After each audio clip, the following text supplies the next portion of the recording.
So before anyone says, oh, look at the lumps and bumps in that, well, to be honest with you, it was really hard trying to do it off a ladder, and I'm only going over other people's lead work, so I've just cleaned it and battered it as much as I could. Lumps and bumps, I can't get out, it's just literally what it is. But to be fair, it's only like a 300mm little roof, so as long as the water drips off and misses the shop doors, I'm happy. But yeah, that's all the fiberglass done, and top coat done twice, so it should be all right.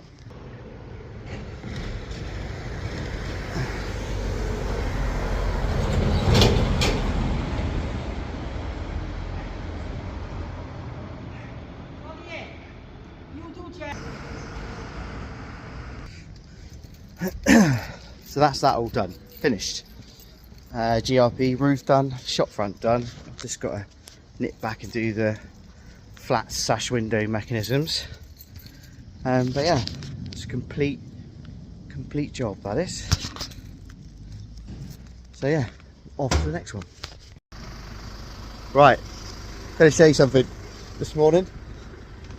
This is the new dumper truck. You can see that there.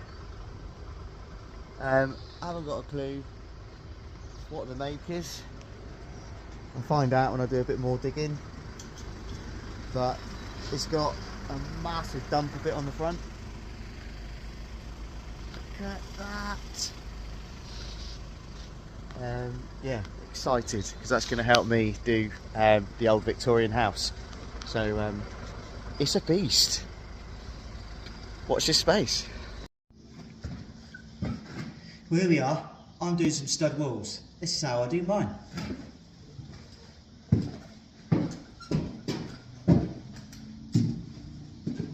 First of all, I mark out my centres. Then I put the head plate on top of the sole plate.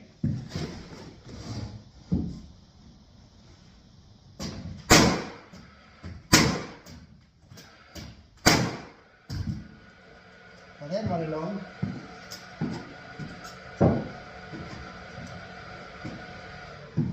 and fix them all.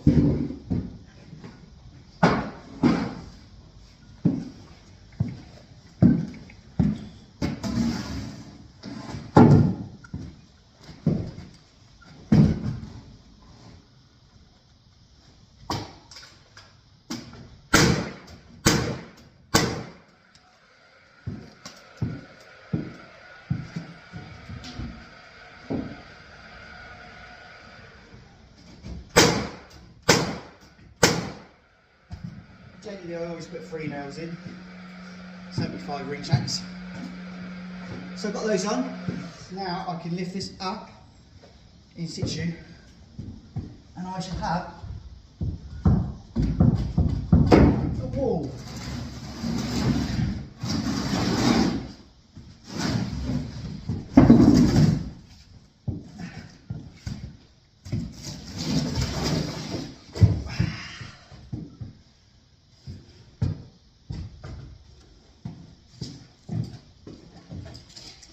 Just like that.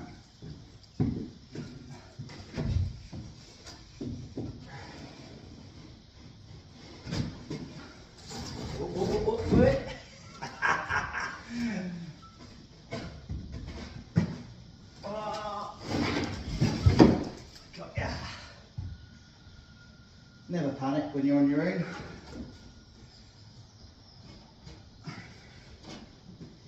Never panic, can all get sorted out. Just that one back round there.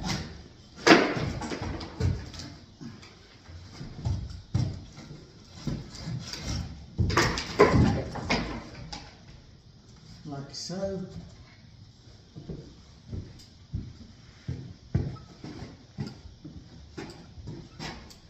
And so.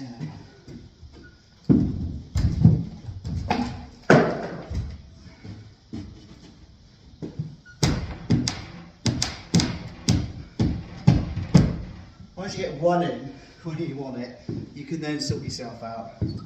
Twist it round, give it in clouds, and all that.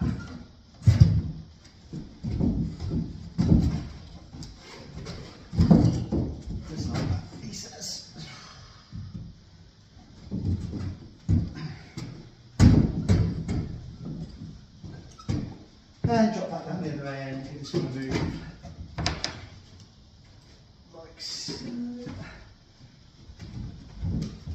That's it. It's roughly there. And then back down this end, do the same again. And get that one up. Then, if you're lucky enough to have a laser, I use D-roll. Set your laser up. I tend not to put my laser up until it's all there, just in case I knock it over and smash it all. Then these are extremely high ceilings, so I'm having to go up on my steps to tap it over.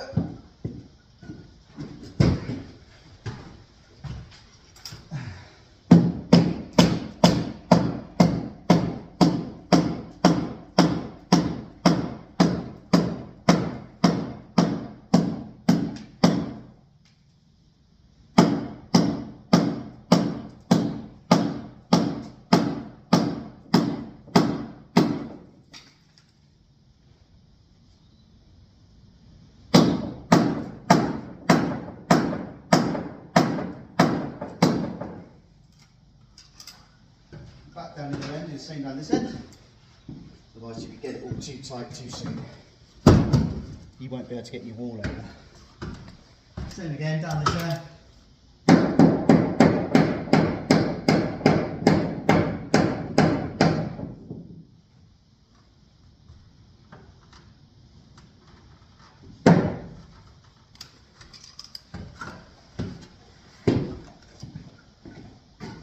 And you can start popping these in place.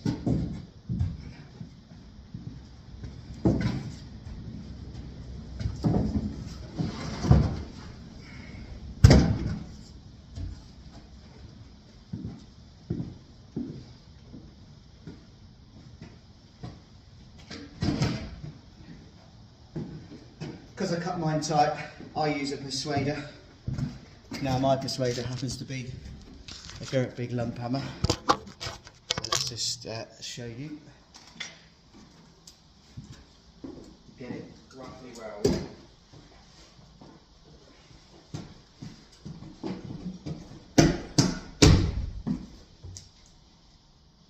That's it, which is about there. Good fatty, where I want it to go.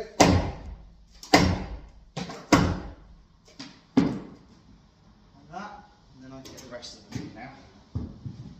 My laser line down there is there.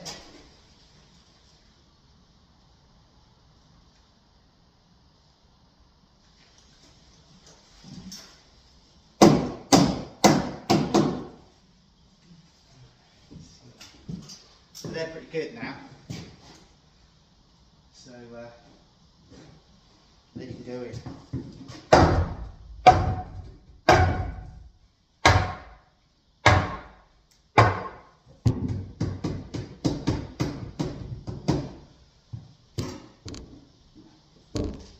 So then I'll just use my padlock now.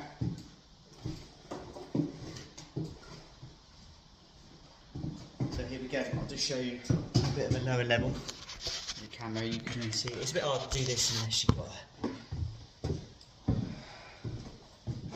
head camera. So yeah, basically either side 2 in 1. On the other side like that. So first one up. Because this is a Victorian house, I've had to lift up my rafters a little bit, so they were a bit saggy. They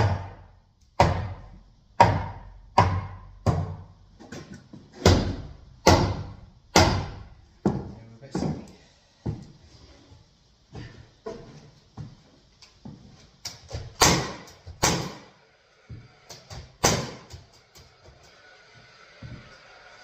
There we are.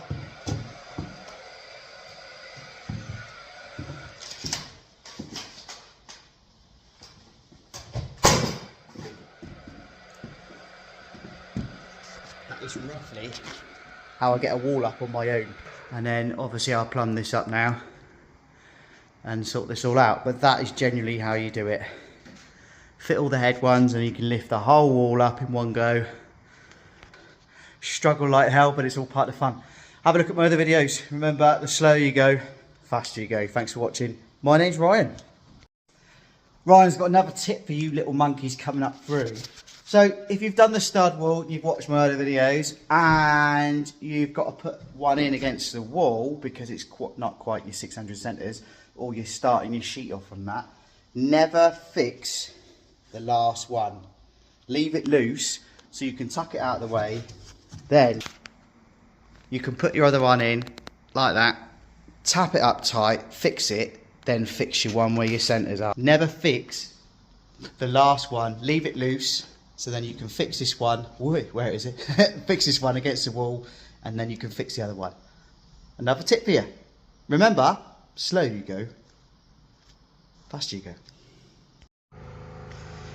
Well, hello you lovely lot. Here we are. Walls are up. Just got to do noggins and stuff. Because of the height of the ceilings, I've got to put 2 rows in. That's what I will do tomorrow. And then start counter battening off the external walls, ready for that stuff, the insulation. So that's my job tomorrow, and then obviously fix all these, screw and plug. But yeah, so I'm in the middle bedroom. There's a bedroom there, bedroom there, down the hallway, bedroom there. So 3 bedrooms at the front and 1 big bedroom at the back, and then 1 family bathroom. So that's the stairwell, so that's the hallway. Yeah. The loft hatch is there. If the client decides to go up, then that'll get boarded over, and then we'll go up that way for the loft conversion. But that is literally a 4-bed Victorian house. I've kind of designed it so that there's maximum storage. There'll be built-in cupboards everywhere in the bedrooms. But there we are. That is that. So yeah, if you've seen some of my other videos today, you'll notice that I did show you some tips and tricks. There's another one here I can show you younger lads when you're doing above the door linings. Always put noggins either side of your stud. It's just easier to cut that section in one. You'll notice when I do my corners, I always do it so that you can screw plasterboard both sides nice and strong. Same here. And then also try, if you can, to get at least, I mean this is only working out for 1 set of architraves either side on these smaller bedrooms, but on the outside there'll be 2 full sets of architraves on there. But when you're setting out, always try and allow for that when you're thinking 62mm arcs down there. Just a cork gun on the plasterboard, lovely jubbly. So yeah, that's some tips and tricks. I also stagger my joints as well, if you've noticed over there. So I've got to do 2 rows of those tomorrow, all the way around as well, on these smaller walls. Got to get some more 4x2 because I've got one here that's just gone absolutely wonky donk in the last couple of days. I don't know what's happened to that one, but I'm going to take him out, use him for noggins, and grab a couple of more just to do these perimeters tomorrow. So yeah, it's looking good. My other videos, and for those younger carpenters and joiners out there, excuse the cable. What's this? What do you reckon this is, guys? It was supplied with gas, and we've ripped out so much lead here, it's been unreal. Anyway, that's this lot. I'm off, I'm knackered. Remember, the slower you go, faster you go. Oh, just changed the interior light of a Mercedes Sprinter, to an LED one. Look at that. I can actually see myself. Fair play, eBay. Less than £3.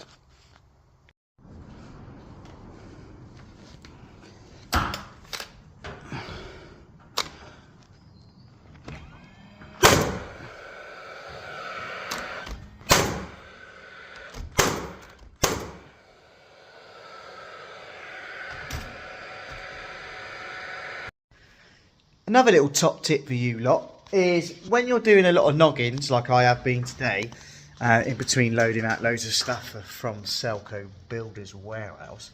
In the old days, I would use a chalk line or my level and go along painstakingly marking it all out and making sure my 1220 was right for me noggins and all that stuff. Well, now they've got things called lasers, and this thing from DeWalt cost me about 150 quid about 10 years ago. It's earned its money, because all I do now is I put it on the corner of the room or the furthest point away, put it on my level, mark as a datum point, and now I can just whiz around now and do all my noggins everywhere, and they will be the same measurement and the same distance. It just saves you time. And when you're trying to earn money on a building site, time means money. So there we are, guys. Another little top tip for you. Get yourself one of these. DeWalt, Milwaukee, Bosch, Makita. There's plenty out there now. And it's a good investment. It might seem like a lot of money to start with, but you will get a return. Get yourself a laser level. Hello, you lovely lots. So that's all that completely noggined out. Top noggins, bottom noggins, all the rooms sort of ready. I started to ply the bathroom. People are probably going to ask, why do you ply the bathroom? I'm obviously going to moisture board that as well, but I ply it just so the client can have toilet roll holders, shower trays, sort of fixings, and everything fixed, you know, easier than plasterboard fixings. And then round the structural walls that are taking all the weight of the stairwell, I'm going to board the other side of that room, because there might be a chance they might go up there. But yeah, that's all the noggins done. Ready for at least one side to be boarded in each room, and then it's ready for first fix Sparky and the first fix plumber. So that's the upstairs. Anyone's interested, that is 60 lengths of 3x2 and 40 lengths of 4x2 is enough at 3.6 to give you your noggins. So I've got no wastage. That's basically my wastage out of 100 lengths of timber, which is pretty good, really. Thank you to Selco Builders Warehouse for supplying all of that to us. We had a big delivery today. Go and check that video. You'll see that. And I've loaded up, ready for the morning to start my perimeter walls. Slow you go, the faster you go. Thanks for watching, guys. Have a good evening. Yeah, so a massive shout out to Selco Builders Warehouse for dropping off their kit today. This is all the blocks for the proposed extension, the Velux windows, and all the slates and the flashing kits, wall starters, dacker ties. So this is in me pantry, or you know, some building sites have porta cabins. I have a pantry, so happy days. That's all in there. All the roofing timbers are there, the plies there, and then I'm ready for the morning. So there we are. That's my Wednesday. But the slower you go, the faster you go. Well, Milwaukee Tools UK, gone and got myself a pair of performance safety glasses, tinted. Give these a go, because I must confess, I've been to the Royal Isle Infirmary about 3 or 4 times in my career, so I must wear safety glasses. The old Festals though are looking pretty ropey.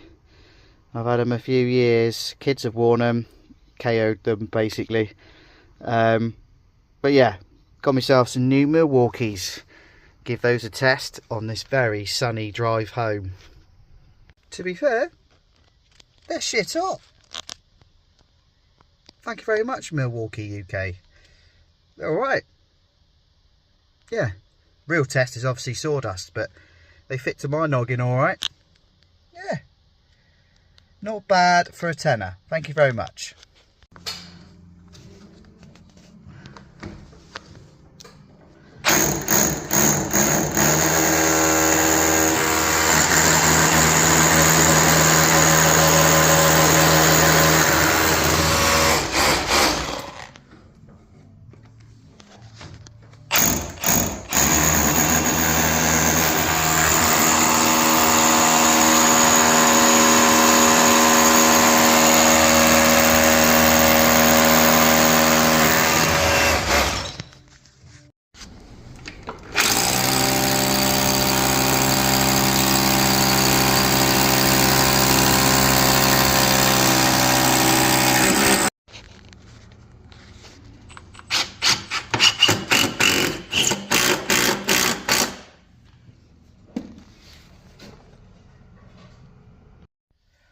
Hi everyone, it is April and it is sarcoidosis aware month. So basically sarcoidosis is a very rare inner immune system disease that has no funding from the government yet for research, and it needs more research to find cures.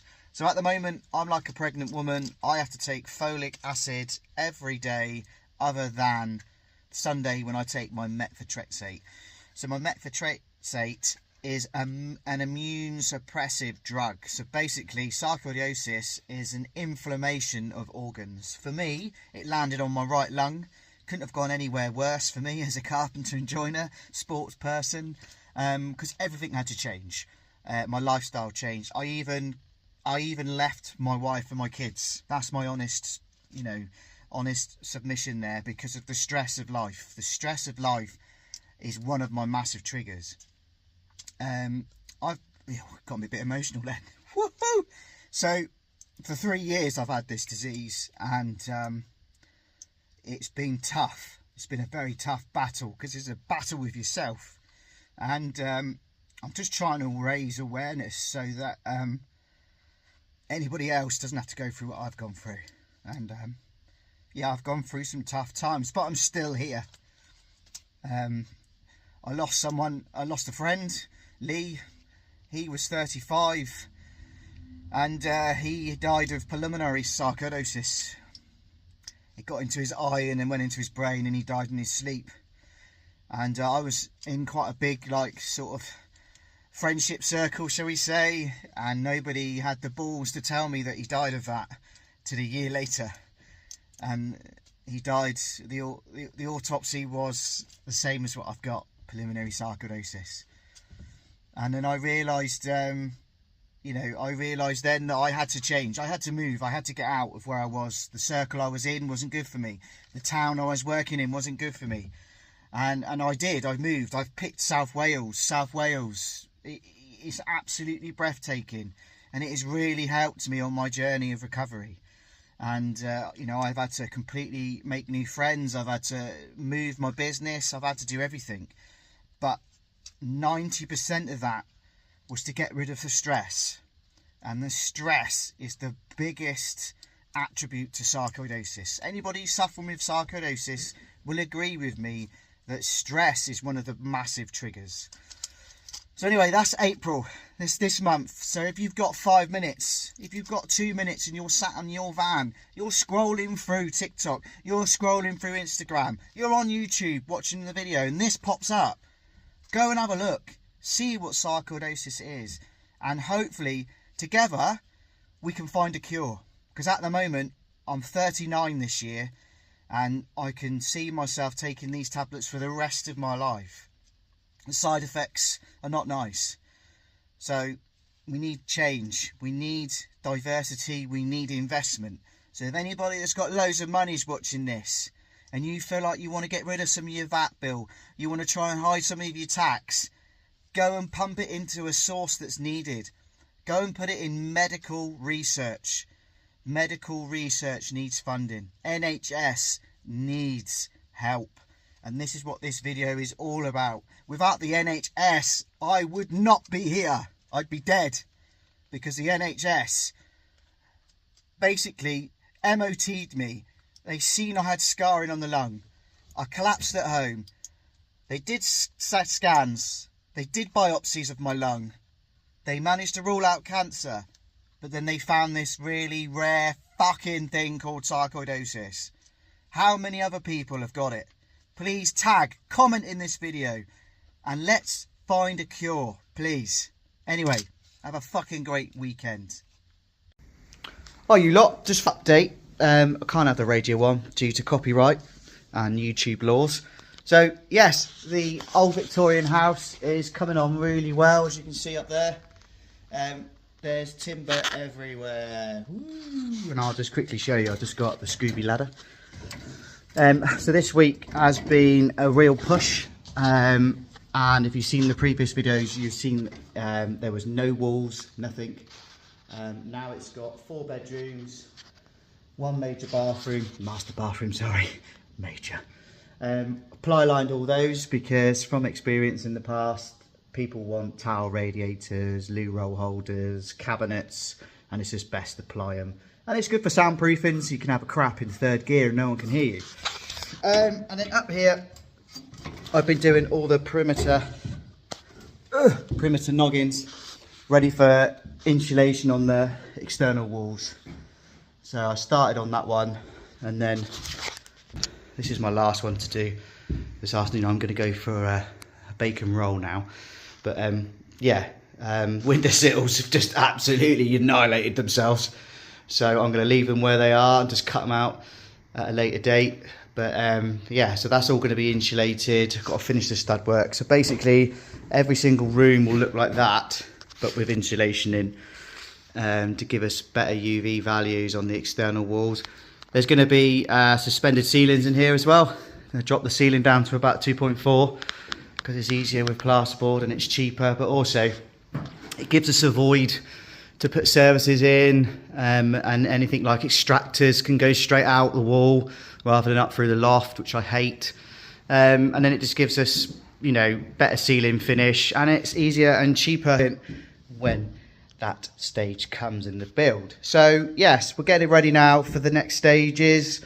Funding really for a mini digger, that's the next thing. And then we can, well, cut all the concrete out, the old 50mm concrete. If you've seen the other videos, put some type 1 in, DPM, and then we can put the stairs in once concreted, and then out the back we can then start the massive clear up project, which, as you can see,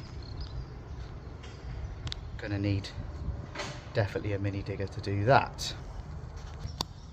Have a great rest of your day, and I'll no doubt do another video over the weekend. Remember, the slower you go, faster you go.